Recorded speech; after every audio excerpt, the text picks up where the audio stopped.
É esse o babado? O babado é que o Trump mandou um babado? É isso? Impressionante como é o algoritmo. Vocês estão aqui falando sobre o babão do Trump e apareceu aqui um corte do Três Irmãos Podcast sobre o suposto babão do Trump, né? Acho que não tem problema falar de suposto nesse caso, né? Porque o que ele vai fazer? Me processar? Vai me colocar a lei Magnitsky? É disso que vocês gostam, né? Vocês gostam disso. O termo explosivo é sacanagem? Por quê?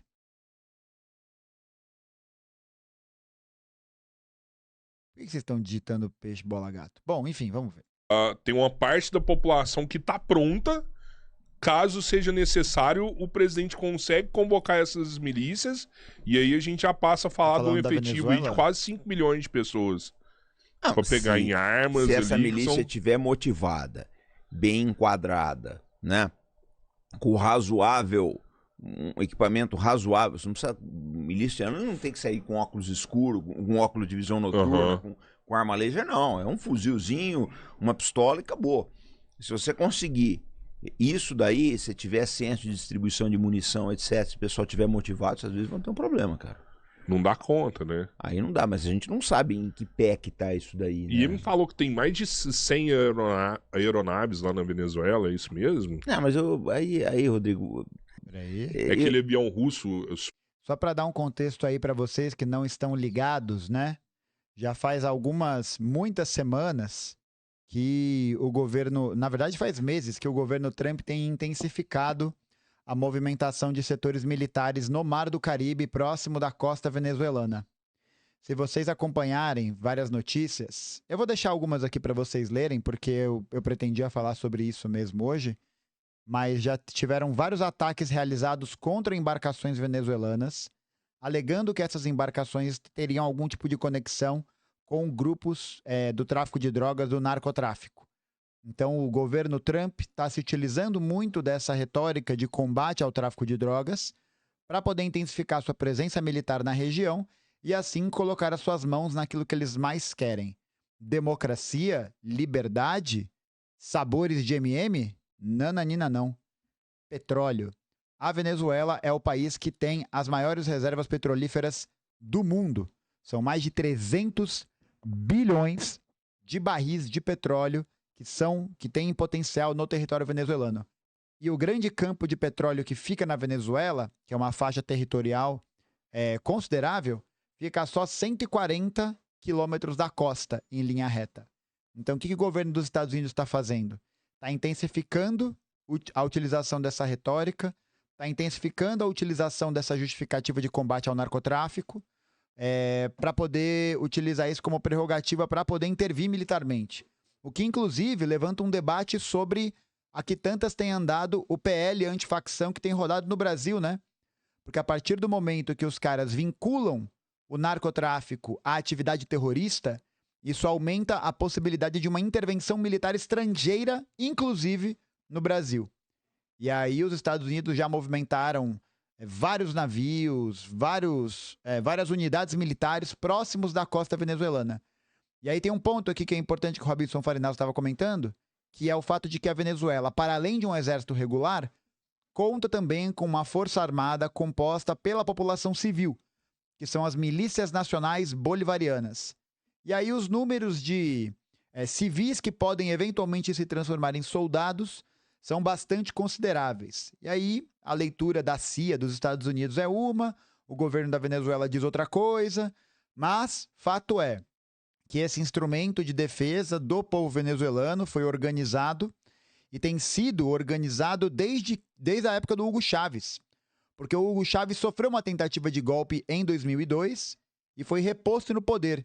E aí de lá para cá, né, os ensinamentos de Che Guevara se mantêm firmes, né? Aqui do nosso DJ Che, em que não se pode confiar en el imperialismo ni un tantito así. Então, essa movimentação que o governo Trump está fazendo, né, nessa direção de associar o governo venezuelano com o narcotráfico, inclusive colocando uma recompensa sobre a captura do Maduro, é uma justificativa para eles entrarem no território. É isso. entendeu? Para eles acessarem os barris de petróleo, porque sem o petróleo venezuelano, que tem sido exportado hoje numa quantidade cada vez maior para a China, os Estados Unidos não vão conseguir readequar a sua estrutura produtiva nesse novo rearranjo econômico que o Trump tem tentado colocar no último período. Então, eu acho que provavelmente a gente vai ver uma invasão muito possível, né? Muito possivelmente a gente assistirá uma invasão ou uma operação militar dos Estados Unidos na Venezuela. Só que é isso, se os Estados Unidos entrarem na Venezuela, é uma guerra complicada, né? Porque você vai ter que enfrentar essas milícias nacionais, e por mais que os Estados Unidos tenham grandes armamentos, né? Tenham aí grandes equipamentos militares e tudo mais, eles têm a desvantagem de entrarem num território que eles não conhecem, e a desvantagem também dessas milícias nacionais bolivarianas terem uma capacidade de mobilidade militar muito maior do que um exército regular e de grande porte, né? Em algo similar ao que aconteceu no Vietnã. Assim, similar, enfim, né? Tô fazendo um exagero aqui e tal, outra época, mas algo que remeteria a essas mesmas dificuldades. Gael Fato e o México. Calma, jovem, a gente está falando sobre a Venezuela. Que ansiedade é essa? Meu Deus, a gente está falando sobre a Venezuela. Calma, se vocês querem que eu também comente sobre o que está acontecendo no México, espera o assunto da Venezuela acabar. Eu sei que todo mundo deseja uma América Latina unida, mas calma. Calma. Óbvio. É o Su-30. Mas aí eu acho que se a Venezuela ela cair na armadilha de partir para um confronto convencional com os Estados Unidos, ela vai se dar muito mal. Que foi o que o Saddam fez. Que na verdade não é a Venezuela que vai aceitar, né? Na verdade são os Estados Unidos que vão invadir. E aí, né? Fez, né? Em 2013, ele partiu para um confronto convencional com os Estados Unidos. Se você olhar bem mesmo, na Guerra do Vietnã, todas as vezes que o Vietnã do Norte entrou num confronto convencional com as tropas americanas, eles perderam. Quase todas as batalhas eles acabaram perdendo. Quem fazia a lenha mesmo eram as emboscadas do Vietcong, porque aí atacava, fugia, o americano ficava lá com o ferido ou com o morto, e sem ter quem atacar. Então, a estratégia é uma estratégia assimétrica. Você vai lá, faz um ataque noturno no acampamento, mata ou fere meia dúzia e retrai. E aí, dali pra frente, toca horror nos caras. Trabalha na defesa, fica na...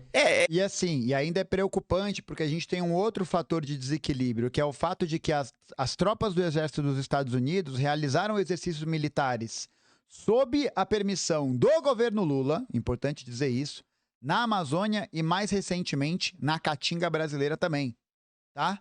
Então, dentro de um cenário atual em que esse conflito possivelmente vai se desdobrar, o Brasil, que antes servia como intermediador, intermediou várias vezes diálogos, né?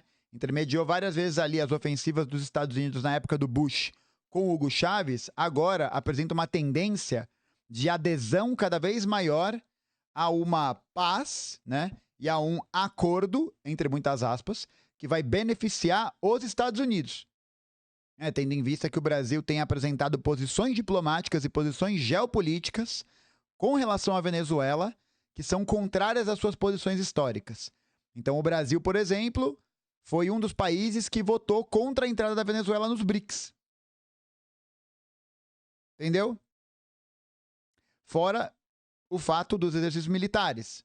Fora o fato de que os Estados Unidos têm autorização exclusiva de uso da base militar de lançamento em Alcântara, no Maranhão. Né? Então, assim, complicado, né? Complicado. É um pesadelo, Rodrigo. Se eles conseguirem fazer isso, é um pesadelo pro americano. Mas a gente não sabe por que a gente... Vamos lá, uma análise honesta. Por que você não consegue falar nada disso? Porque a gente não sabe o que o Trump quer. O que ele quer? Qual vai ser o nível de operação dele? Por exemplo, a Guerra do Vietnã, né? Começou de um jeito. Quando ela começa, assim, quando os americanos começam a se envolver a partir de 65, que é um marco, 65, aí já aparece uma geração de oficiais mais antigos que conheciam o Oriente, e essa gente começou a ver, falou, isso não vai dar bom. Isso não vai acabar bem. quem conhecia aquela região, quem tinha experiência operacional naquela área, falou: isso não vai acabar bem para os Estados Unidos. Não deu outra. Então, a gente só vai saber mesmo a hora que o Trump começar o envolvimento. Você pega, por exemplo, o caso do Irã. Todo mundo falava: Israel destruiu o Irã. Não destruiu porra nenhuma, cara. O Irã é 70 vezes maior que Israel. Como é que você vai destruir um país 70 vezes maior que o teu? O país está lá. Então eu falei na época, vamos cuidado com esse entusiasmo aí, né? Com essa, acreditando na mídia mainstream, porque a coisa não é bem assim. Fizeram alguns ataques, porque eles exageram muito, eles adoram exagerar. Pega, faz um ataque, coloca na TV, o pessoal, nossa, acabou. Não acabou nada, cara. Acabou nada. Então, assim, nós não sabemos qual vai ser o grau de envolvimento do Trump, né? Ele tem um alucinado na defesa, que é o Pete Hegseth. Para mim, esse cara é um alucinado, né? Um alucinado na defesa e um radical no Departamento de Estado, que é o Marco Rubio. Pô, cara, tá muito mal acompanhado. Quem é mais perigoso ali, o Marco Rubio ou o Trump? É o Rubio. Com certeza. O Rubio. Ali é problemático. O Rubio é a cabeça, pô. O Trump é o doidão, né? O Trump é o maluquete. O Trump é o bonecão do poço, tá maluco, tá doidão. O Marco Rubio é o estrategista. O Marco Rubio, dadas as devidas proporções, né, sobre o peso dessas personalidades históricas e os seus papéis na geopolítica mundial, é equivalente a um Henry Kissinger da vida, né? É um cara mais articulador, é um cara que tem um controle maior, assim, né? Que tem uma visão estratégica mais ampla também. E assim, mais uma vez, né? A mídia mainstream utiliza muitas vezes desse tipo de discurso de tá sendo atacado, tá sendo destruído. Por quê? Porque uma das partes mais importantes da guerra, gente, é aqui, ó. É aqui, ó. Onde não tem nem 5G nem 6G. Está na moral dos soldados e das tropas. Está na moral e na legitimidade que a guerra precisa produzir na opinião pública para que ela continue sendo uma operação legitimada, né? Para que ela continue sendo feita sob a aprovação da população dos Estados Unidos. Foi assim no Vietnã. Durante muito tempo, durante praticamente até 1970, a guerra do Vietnã era defendida por boa parte da sociedade dos Estados Unidos como uma guerra contra o comunismo, contra o autoritarismo, contra o raio que o parta, entendeu? Só que quando os soldados americanos começam a morrer aos montes, especialmente os jovens afro-americanos que viviam nos Estados Unidos sob a lei de segregação racial, os grandes mecanismos de ideologia da classe dominante, da burguesia dos Estados Unidos e da burguesia mundial, não conseguiram mais segurar o rojão de transformar essa guerra em algo que pudesse ser legitimado pela população. Por isso que o movimento dos direitos civis e vários movimentos da época, como os Panteras Negras, o próprio movimento hippie, assim, com seus limites, tá? O movimento da contracultura, movimentos indígenas, movimentos feministas, etc., eles vêm na mesma esteira histórica da crítica da guerra ao Vietnã. Então, a guerra do Vietnã, essa derrota dos Estados Unidos, né, que mais tarde eles se retiram em 74, é uma derrota que vai ser muito caracterizada por essa perda de legitimidade que vai ter na sociedade americana, na sociedade estadunidense. O que, inclusive, vai levar a uma crise política nos Estados Unidos considerável.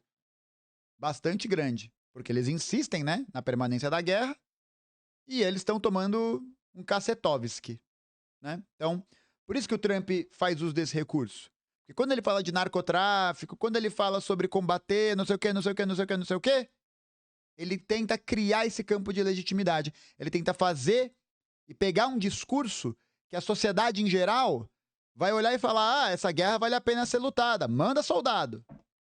Manda armamento. Manda porta-avião. Manda tudo, né? Manda o IBM. Manda o cheeseburger. Manda tudo. Sem contar, né? Mas aí acho que nem cabe falar aqui. Acho que a gente poderia fazer um outro vídeo sobre isso, né? Um outro comentário sobre isso. Que é o fato de que o grande mercado consumidor de cocaína no mundo, um dos países que mais recebe cocaína no mundo, são os Estados Unidos. É onde boa parte do centro financeiro de gestão e de operação do tráfico internacional está. Aí você vê o Trump falando sobre o combate ao narcotráfico dentro dos Estados Unidos? Não. Sabe por quê? Porque assim como na Faria Lima, os grandes narcotraficantes estão em Wall Street. Então você tem que olhar que o Trump é um octogenário, né? Não vai durar muito tempo. Apesar que o Trump agora vai enfraquecer, né? Porque pegaram ele aí transando com o Bill Clinton aí. Fica imaginando. Pena, cara. Não, cara, isso tem uma foto. Deve ser a foto mais ridícula que já Para, Robertinho, para. Não. foi tirada no mundo. Olha, Robertinho, Não. essa história é tão incrível que a gente coça a cabeça pra ver. Porque o Clinton é o seguinte, né? Aquele Bilal mágico. Ele não nega fogo, né? O Clinton não nega fogo. Sempre deu problema, desde que ele era governador do A Arkansas. Mônica que me diga. Exatamente, Meu mas não foi Deus. só ela, era um Pra vocês que não sabem, rolou um escândalo sexual na época que o Bill Clinton, não sei se ele era governador ou presidente, não lembro agora, mas que ele ganhou um carinho no prometido. Que foi um escandalozaço na época. Foi sinistro, velho. A famosa mamaga. Para com isso, cara. Para com isso. Pô, a gente tá aqui, isso é sério. Por que vocês são assim? Ele era um predador sexual, né? Então, assim, eu não duvido que essa Era coisa tenha presidente. acontecido, Boa. mas, cara, é o fim do mundo, né? Vamos ser sinceros, é o fim do mundo. Porque que eles tinham amizade é verdade. Na foto, no último casamento do Trump, o casal Clinton tava. Tem foto da Hillary, o Bill e os dois. E o Trump e a esposa, a Melania. Então, E o Clinton e Donald Trump adeptos da não monogamia, né? Adeptos da broderagem entre democratas e republicanos. cara, Eu vi surreal, umas né? fotos, por exemplo, tipo de uma, sei lá, uma cômoda de alguma coisa lá na ilha mesmo, onde tinha foto do Trump com uma pessoa, o Clinton junto, sabe? Eles realmente frequentavam Era os um mesmos bundalelê, lugares ali. Era um bom. Porque sabe o que acontece, Robertinho? Esse pessoal, eles acham que pode tudo, né? O cara, quando chega nesse ponto. Vocês veem isso aí no dia a dia. Vocês são produtor de conteúdo, vocês veem isso aí no dia a dia. E O pessoal alopra. Nesse Dia a ramo, dia. se o cara não tiver a cabeça muito no lugar, porque você começa a ficar famoso, você vai ganhando um dinheirinho, você tem prestígio. O cara acha que ele pode tudo, cara. Na política é isso. O cara acha que ele efetivamente acha que pode tudo. Pode tudo mesmo. E aí ele perde o limite, né? É E essa turma não tá ali à toa. Desculpa te interromper. Não, Essa turma não monta essas festas. As festas não são montadas à toa. Essas festas são investimentos. Você pega uma foto do cara no compromate dele aí e no futuro... Isso acontece no Brasil também, a gente sabe disso. Eu O senhor já acha que ouvi tem, falar, né? tem outros materiais pra bazar de Epstein Opa. ainda? Tem muita coisa, é só o comecinho? Isso daí? Se você Do mostrar o Epstein meu, mostra o ou seu. quem dirigia ele, né? O que você perguntou? Se, cara, é daquele jogo, se você mostrar o meu, mostra o seu. Todo mundo tem um pedacinho Isso. ali escondido. Do Epstein ou quem dirigia ele. Eu não acho que o Epstein fez tudo isso sozinho, né? Eu não acho que tudo... Quem teria capacidade para dirigir isso aí? Um ou outro serviço de inteligência, ele trabalhar só para um, mas um ou outro serviço de inteligência, ou mais que um, que se ele tem um material desse na mão, ele tem dinheiro. Ele vende, às vezes não vende para um só. Ou ele acha que tá trabalhando... Você quer ver uma coisa? vai vender o VHS do Bill Clinton e do Trump. Tocando as mais românticas da Alpha FM. Só tocando um... pã, tã, tum, tum, tã, ha, ha, ha, ha, ha. I know this much is true. Ei, Trump, tira a mão daí. Mossad operava muito assim nos países árabes, né? Eles chegavam porque para muitos árabes é normal você cooperar com o americano. Mas tem alguns brasileiros que têm essa ideia também, né? Então o que eles faziam? O Mossad chegava e falava, nós somos de uma agência americana e a gente queria a sua colaboração. O cara achava que estava trabalhando para a CIA, para a CIA. Tá trabalhando para o Mossad. Então, você não sabe, nesse jogo de espionagem, que é um jogo bem dúbio, pode ser que ele tenha trabalhado para outras agências. Nada impede uma agência vender essas provas para outra. Nada impede de um controlador dele ficar puto, passar para outro lado. Tem muito disso aí também. O controlador do cara ficar puto, passa para outro lado, leva o material. Então a gente não sabe na mão de quem que tá isso, né? Então, até onde? Porque quando a gente fala, por exemplo, você falou, a gente tá aqui no mainstream, aí você fica meio famoso, você começa a ganhar um dinheirinho, você consegue ter acesso a algumas coisas. Mas quando a gente fala da política, ela vai além do dinheiro, ela vai além da fama, ela te dá poder. Ela te dá, Depende, você Robertinho. entende? Depende do gatilho do cara. Tem cara que com muito menos que isso ele surta. Depende do gatilho do camarada. Tem cara que você pode fazer o que você quiser pra ele, que ele não muda. Ele tá daquele jeito Não, lá e isso aí acabou. é. A grande maioria até, né? A grande maioria eu acho que é assim. Mas tem uns que o gatilho do cara é curto, cara. Eu canso de ver aí, como é que é? Cara com 20 anos de idade já fazendo biografia. O que você tem pra contar com 20 anos de idade? Você vai falar com as punhetas? Pô, É isso. Então, mas é isso. Sobe a cabeça do cara, bichão.